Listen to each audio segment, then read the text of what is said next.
Сегодня День полиции. В рамках специального телеобращения президент России назвал МВД ключевым звеном правоохранительной системы. Это благородная, значимая, сложная и зачастую опасная работа.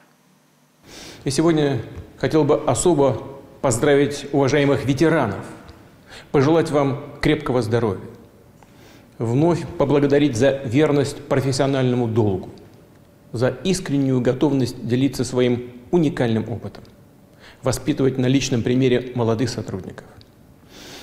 Они равняются на вас и, уверен, не подведут. В любой ситуации решат самую сложную задачу.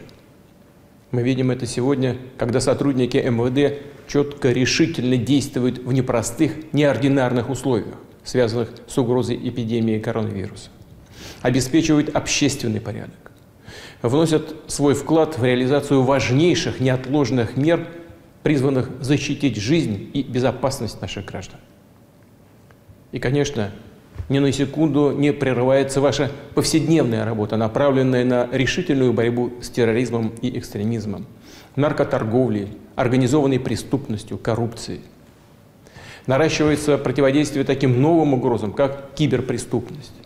Многое сделано и для дальнейшего повышения безопасности дорожного движения, для пресечения нарушений в сфере миграционного законодательства.